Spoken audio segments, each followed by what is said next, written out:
Tarihin kara lekelerinden birini ve adalet savaşını karanlıkta parıldayan radyum kızlarının ürkütücü hikayesiyle anıyoruz. Hikayenin başı Nobel ödüllü Marie Curie'ye kadar uzanmakta. Tarih 1898.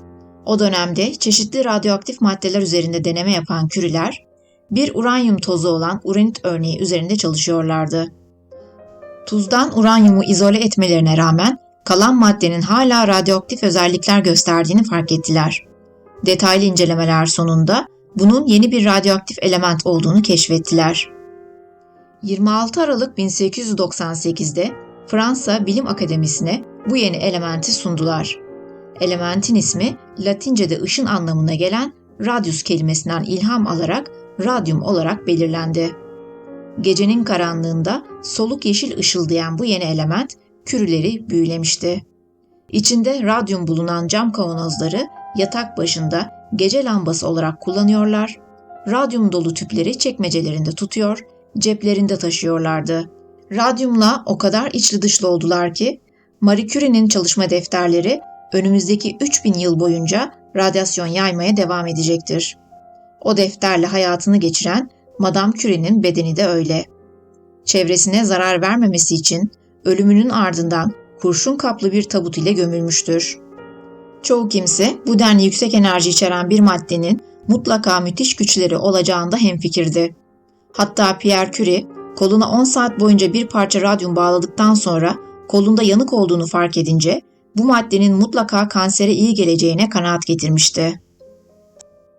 Tüm Avrupa ve ardından Amerika'yı bir radyum çılgınlığı sardı. Kansere iyi gelen bir maddenin insan vücudu için çok faydalı olduğu söyleniyor ve çok sayıda ürüne ilave ediliyordu. Anlaşılmayan bir şey vardı ki, radyum aslında son derece ölümcül bir elementti. Kanserli hücreler üzerinde öldürücü etkisi vardı ama sağlıklı hücreler üzerindeki etkileri düşünülmedi. Radyum parlaklığı o zamanki insanları o kadar mest etmişti ki, neredeyse sağlığa sihirli bir katkısı olduğu sanılıyordu.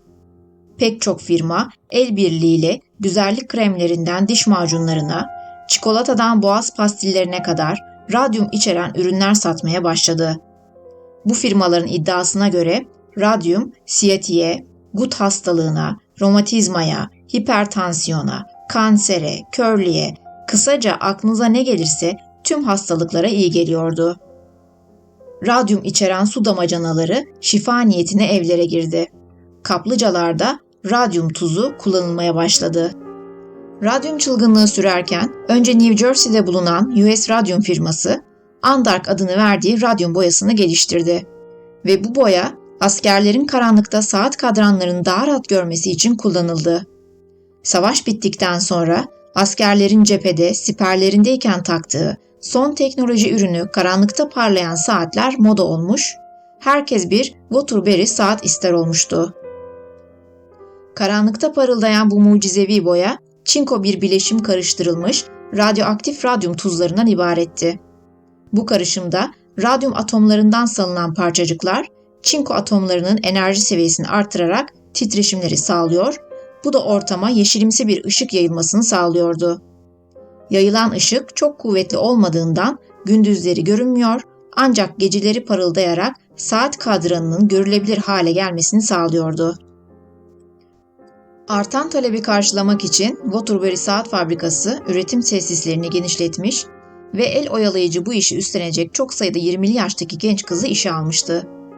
Kadran boyama, maddi zorluklar çeken kızlar için elit iş olarak görülüyordu. Ortalama fabrika işçisinden 3 kat daha fazla ödeme yapılıyor, ulusal düzeyde kadın işçilerin ilk %5'inde yer alacak kadar şanslı oluyorlardı. Bu tür işler kadınlara finansal özgürlük sağlıyordu. Küçük eller kadran boyama için oldukça uygundu. Kızlar yeni işlerinin dayanılmaz cazibesini aile ve arkadaşları aracılığıyla yaydı.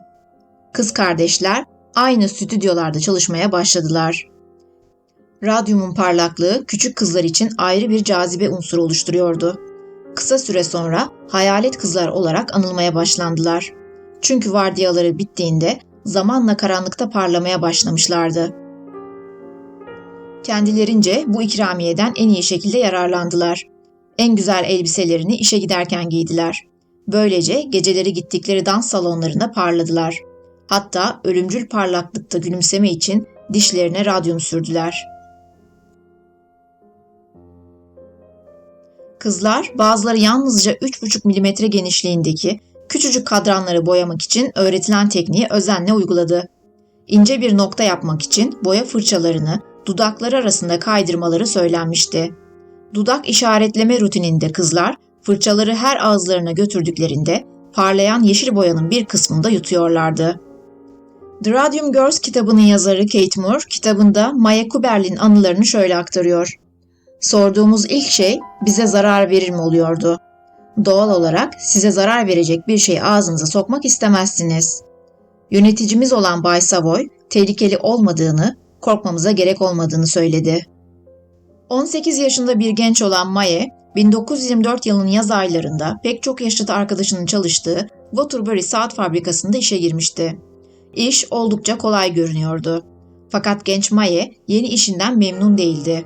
Arkadaşları saat kadranı en dikkatli ve muntazam şekilde boyamak için uğraşıyor, boyaya daldırdıkları fırçanın ucunu dudakları yardımıyla sivrileştirip rakamları öyle boyuyorlardı. Oysa Maya boyanın tadını acı ve iğrenç bulduğu için fırçayı ağzına sokarak sivrileştirmek istemiyor, bu da boyadığı saatlerin muntazamlığını bozuyor, boyama hızını azaltıyordu. Birkaç hafta sonra ustabaşı günde ancak 8 kadran boyayabilen Maya'yı yanına çağırarak başka bir iş bulmasını önerdi. Zira diğer işçiler neredeyse 100 saat kadranını bir günde bitirebiliyorlardı. Zaten yaptığı işi sevmemiş olan Maya bu fırsatı kullanarak kadran boyama işinden istifa ederek aynı şirketin idari ofislerinden birinde memurluk yapmaya başladı. Maya işten ayrıldıktan kısa bir süre sonra iş arkadaşları birer birer gizemli hastalıklara yakalanmaya başladı. Ağızlarında yaralar açılıyor, dişleri dökülüyor, çene kemikleri eriyor, pek çoğunda tedaviye yanıt vermeyen derin bir kansızlık baş gösteriyordu. Kemikleri durduk yerde kırılıyor, parçalanıyor ve tümöre dönüşüyordu. 1922 yılında Grace Fryer'ın iş arkadaşı Molly Maja hasta olduğu için fabrikadan ayrılmak zorunda kaldı. Arkadaşları problemin ne olduğunu anlayamamıştı. Sağlık sorunları ağrılı bir dişle başlamıştı. Diş hekimi dişini çekti ama diğeri ağrımaya başladı. Onun da çıkarılması gerekiyordu. Sökülen dişlerinin yerini kanlı, kırmızı sarı irinler aldı. Yaralarından devamlı irinler sızıyor, çok acı veriyordu. Sonrasında ağrı diğer uzuvlarına yayıldı. Öyleydi ki yürüyemez hale gelmişti. Doktor sorunun romatizma olduğunu düşünerek ona aspirin verip evine yolladı. Mayıs 1922'de Molly'nin umutları da tükenmeye başlamıştı. Dişlerinin çoğunu kaybetmişti. Alt çenesinden ağzının çatısına ve hatta kulaklarındaki bazı kemiklere kadar uzanan tek, büyük bir apse olduğu söyleniyordu. Diş hekimi Molly'nin çenesini nazikçe tuttuğunda büyük bir şok yaşadı. Çene kemiği doktorun elinde kalmıştı. Sadece günler sonra tüm alt çenesi aynı nazik hareketle çıkarılmıştı. Radyum kemiği yok ederek kızlar henüz hayattayken kemiklerinde delikler açıyordu. Molly parçalara ayrılmaya başlamıştı. Ancak bu sorunları yaşayan bir tek o değildi. Grace Fryer da çenesiyle ilgili problemler yaşıyor ve ayaklarındaki ağrıdan şikayet ediyordu. Diğer radyum kızlarında da benzer problemler vardı. 12 Eylül 1922'de Molly Marja'yı bir yıldan az süredir rahatsız eden bu garip enfeksiyon boğaz dokularına yayılmıştı. Hastalık yavaş yavaş şah damarından geçiyordu. Saat 17'de ağzı hızla kanla dolarak öldü. Doktorlar ölüm sebebini anlamaya çalışırken ölüm belgesine frengi yazıldı. Eski şirketi ilerleyen günlerde ölüm nedenini ona karşı kullanacaktı. 1924 yılı sonunda fabrika işçilerinin 7'si bu gizemli hastalık nedeniyle ölmüştü bile. United States Radium Corporation genç kadınların ölümüyle ilişkisini 2 yıl boyunca reddetti. Yayılan dedikodu sonucu azalan işler nedeniyle 1924 yılında kadran boyama işi ve kızların ölümleri arasındaki söylentilere bakmak için bir uzman görevlendirdiler. Bağımsız çalışma, radyum ve hastalıklar arasındaki bağlantıyı doğrulayınca firma başkanı öfkelendi. Sonuçları kabul etmek yerine karşıt sonuç yayınlayacak yeni çalışmalar için ödeme yaptı. Ve orijinal raporla ilgili Çalışma Bakanlığı'na yalan söyledi. Kamuoyu önünde kadınlara kendi hastalıklarını fabrikaya yıktıklarını ve medikal faturaları için mali yardım almaya çalıştıklarını söyleyerek kınadı. Raporun hazırlanmasıyla birlikte Grace Fryer ve arkadaşlarının en büyük zorluğu, gizemli hastalıklarıyla günde yüzlerce kez yuttukları radyum arasındaki bağlantıyı kanıtlamaktı. Radyum firmasında çalışan bir erkeğin ölmesiyle birlikte uzmanlar görevi üstlendi. 1925 yılında araştırmayı yapan doktorlardan biri olan Dr. Harrison Martland bir adım daha ileri giderek daha önce fabrikada çalışmış ve esrarengiz hastalık sonucu ölmüş bir genç kızın kemiklerini mezardan çıkartır. Sonuç beklediği gibidir. Gömülü olmasına rağmen kemikler yüksek oranda radyasyon yayıyordur. Zira radyum elementi kalsiyum elementine çok benzer. İkisi de alkali metal grubundandır ve kübik kristal yapılara sahiptir.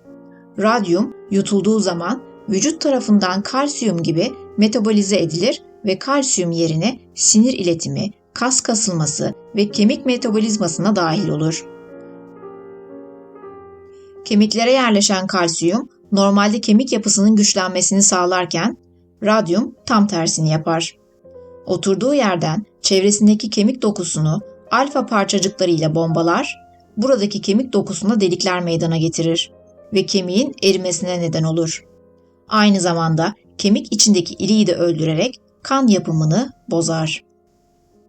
Dr. Martland yapılan incelemelerin sonucunda saat boyayan genç kızların esrarengiz hastalıklarının nedeninin radyum olduğunu şüpheye yer bırakmayacak bir şekilde ispat etti. Bulgularını 1925 yılında JAMA dergisinde yayınladı. Bulguların yayınlanmasını takiben çekişmeli bir hukuk savaşı başladı. Daha önce fabrikada çalışmış, ciddi şekilde hasta olan ve basın tarafından radyum kızları ismi takılmış olan 5 genç kız, yani Grace Fryer, Kinta McDonald, Albina Laris, Edna Hussman ve Catherine Schaub, Waterbury fabrikasını dava ettiler. 1927 yılında genç bir avukat olan Raymond Berry, Grace ve 4 arkadaşının defalarca avukatlar tarafından reddedilen davasına bakmayı kabul etti. Ancak zaman tükeniyordu. Kadınlara 4 ay ömürleri kaldığı söylenmişti. Davanın açılması büyük bir şok dalgası yarattı ve Amerika'nın dört bir yanında çalışan kadran ressamları kızlar olaylara dahil olmaya başladılar. Grace Fryer'ın omurgası ezilmişti ve çelik bir sırtlık takması gerekti. Başka bir kızın çenesinde inanılmaz büyüklükte tümör gelişmişti. Kızların bacakları kısalmıştı ve kendiliğinden kırılıyordu. Davacılar kişi başına $250.000 tazminat talep ediyorlardı. Ancak fabrikanın arkasındaki politik ve maddi destek çok güçlüydü ve dava uzadıkça uzuyordu. Dava sürerken Kinta'nın 2 kalça kemiği de kırıldı. Albina tamamen yatalak hale geldi. Edna artık neredeyse yürüyemez hale gelmişti. Ve fabrikada çalışmayı bırakalı yıllar olmasına rağmen geceleri hala saçları parıldıyordu. Çekişmeli süren dava boyunca genç kızlardan 13 tanesi radyum zehirlenmesine bağlı çeşitli nedenlerle hayatını kaybetti. Nihayet sonuca bağlanan dava ile birlikte jüri, US Radyum firmasının her bir davalıya $10.000 tazminat ödemesine, ölene kadar da $600 aylık bağlamasına ve tüm tıbbi bakım ücretlerinin üstlenmesine karar verdi. 1938 yılında Catherine Wolf'un kalçasında greyfurt büyüklüğünde bir tümör gelişti. O da Molly gibi önce dişlerini kaybetmiş, çene kemiğinin parçalarını ağzından toplamak zorunda kalmıştı. Hiç durmadan sızan irin yüzünden ağzında sürekli desenli bir mendil tutuyordu.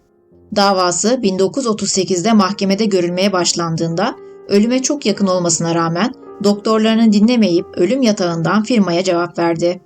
Avukat Leonard Grossman'ın yardımıyla sadece kendisi için değil, ölen diğer arkadaşları için de mücadele ettiğini söyleyen Catherine, davanın sonucunu göremeden öldü.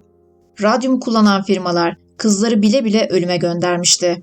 Oysa radyum şirketlerindeki erkekler laboratuvarlarda kurşun önlükler giyiyor ve radyumu fil dişi uçlu maşalarla tutuyorlardı. Bütün bunlara rağmen kızlar böyle bir korumaya sahip değildi. Hatta sağlıkları için gerekli olduğu söyleniyordu. 18 yaşında Waterbury fabrikasına saat boyamaya başlayan Maye, birkaç hafta sonra işten ayrılmış olmasına rağmen 30'lu yaşlara geldiğinde tüm dişlerini kaybetti. İlerleyen yaşlarda meme ve kalın bağırsak kanserine yakalandı. 1 Mayıs 2014 tarihinde hayata gözlerini yumdu. Tüketim çılgınlığı, daha fazla ürün satma arzusu ve insan hayatına önem vermemenin yol açtığı bu acı tabloda radyum kızlarından biri ölüme gitmeden önce hakime, "Şimdi kim her şeyin aynı olduğunu söyleyebilir?" diye soruyordu.